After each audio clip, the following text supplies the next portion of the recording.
Welcome back, everyone. Well, it's Monday. Dr. Paul and I are here to talk about everything related to health and nutrition, all that good stuff. And I want to thank you, by the way. First, I really enjoy every single week with you. We have so much fun. I agree. And learned something. And my summer cold did not last as long.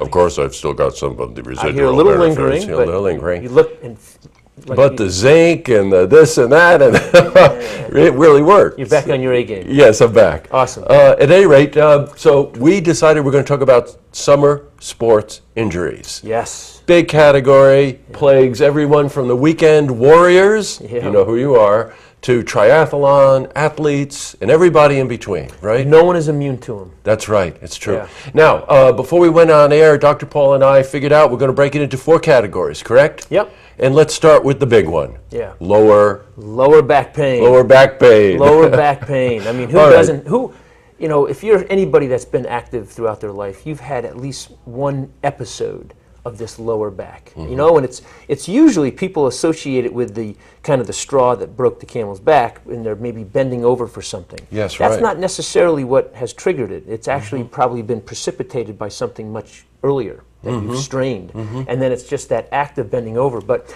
yeah, they seem to come out in that summertime. Boy, they sure do. And so many of them are related to the position in which we place our back. So think about it: riding a bike, bending over and picking up your grass clippings, gardening.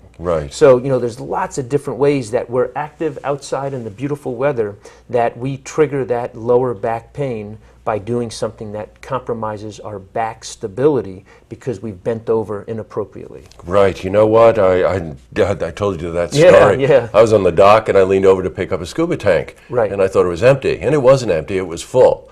And the next hour I spent on my back on the dock, not even able to move, no less breathe. Oh, sure. Oh, and sometimes it's that painful to breathe. But at least you have a legitimate, injury. You were picking up a heavy, gas tank.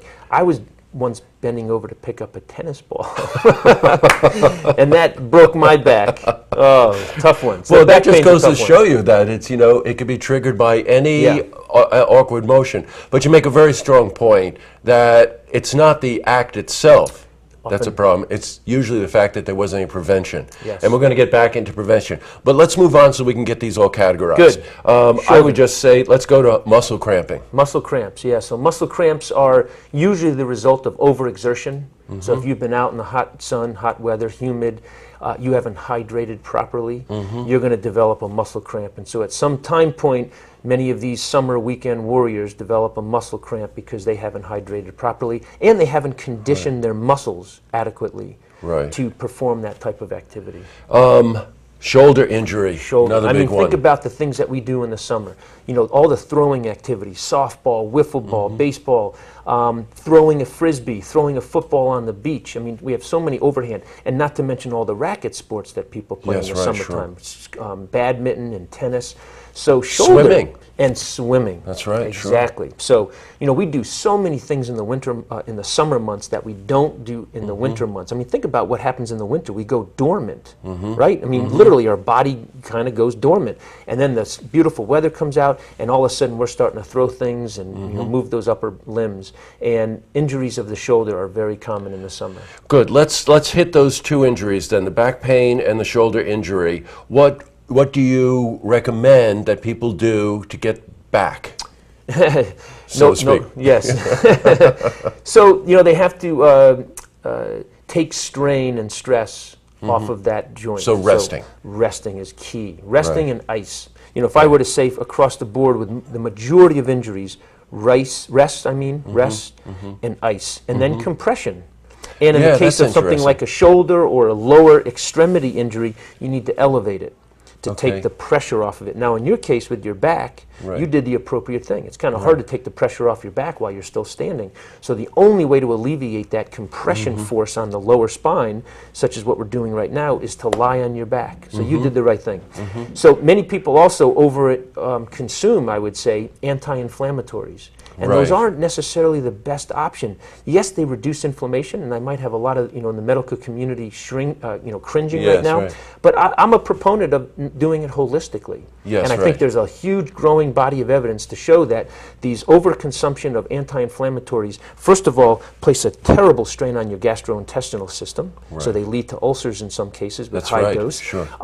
They also place a strain on your liver, because your liver is your detoxifying organ.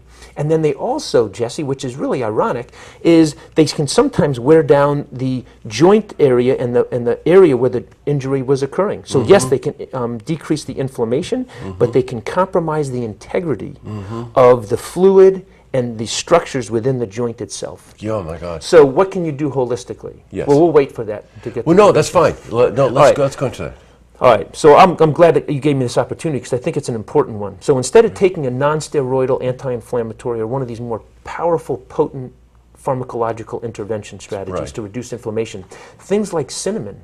Cinnamon is a naturally occurring herb that can help reduce, or spice I should say, inflammation. So cinnamon, things like cayenne pepper is also helpful. Garlic is another one. Cumin or turmeric and ginger. Those 5. And then, of course, the wonderful therapeutic benefits of omega-3 fatty acids, things that those healthy essential fatty acids that are found in fish and nuts and seeds. Now, all of those things combined holistically that people can do very easily. You can add a little bit of ginger and cinnamon and cayenne pepper and turmeric to all the foods that you eat, to tea if you're drinking an herbal tea, but wonderful anti-inflammatory. So not only do they reduce inflammation, but they also help increase blood flow to that area. You know, it's so that funny, promotes healing. Paul, you wouldn't really think garlic, cinnamon, cumin. Fantastic anti-inflammatories. Right. I mean, everybody's rushing for the pill bottle. And I'm going to go on. I'm going to go on record. I know this, jeopardizes my reputation, but these are more effective than if you use these consistently and properly. Will provide you more health benefit and more long-term remedies for these injuries than these anti-inflammatory drugs that we take. Boy. Hard to break the habit, maybe, but knowledge is a great place to start on this. Absolutely. Who'd have thunk cinnamon, right? Like I said. Yeah. And then all of a sudden you realize if you can do that. Now, in conjunction with that, stretching. Yes, you got to stretch. Don't go into anything without your body being prepared. That's great advice. Yeah, absolutely. So before you go out to play that game of backyard, cookout badminton, just to give yourself a little stretch of your Achilles tendon, because that's often ruptured in the summertime with, pick-up basketball, badminton, tennis, all those, explosive type sports. So, yeah, without question, preparing and activating those muscles in a warm-up type fashion before you exert them is key to prevention. Well, okay. You know what? We touched on probably the 4th one a few weeks ago, but I want to go back to it. Yeah. Dehydration, heat stress. Heat stress. Another big one. Right, and in that category of hyperthermia, which is the larger umbrella term, but for heat stress, is muscle cramping. So muscle cramps are usually a result of this, insufficient hydration and lack of efficient or adequate electrolytes. Yes, right, you mentioned that. So with hyperthermia, heat stress, you got to make sure that you're staying hydrated. And if you're really profusely sweating, as some people do, you need to make sure that you're getting in the electrolytes. So sodium, chloride, potassium, magnesium, and calcium. Those are the 5 big players with electrolytes. And if you don't have those, your susceptibility to heat stress and cramping, muscle cramps, is going to go up. Well, I tell you what, let's go back and just go over some of these things. The major sports injuries, as if you don't know, back pain, shoulder injury, muscle cramping, and of course heat stress. And it just seems to me that outside of the, if it does happen to you, to rest, elevate it, compression, get yourself loose, get yourself calm. And in some cases, stretching against the cramp is one of the most difficult decisions. Your mind, it's like, should I jump out of this airplane without a parachute? Right, I know. Your mind doesn't want to go there. It just doesn't. And then to recognize the alternatives. Just don't rush to a pill bottle, that some of these real natural cinnamon, ginger, flaxseed, garlic, cumin, especially the omega-3s. Great. These are wonderful preventive tools.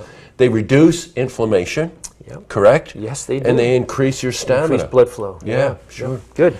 Wow, another great session. That was Thanks, fun. That was Doctor. fun. Yeah. I don't know what we'll talk about next week, but we'll figure it out. Oh, we got so much, but we don't know right now. But I know. there's a lot out there. This was great. Well, thank you, Paul. That's you. great. And to see this interview again, head to our website, looktvonline.com.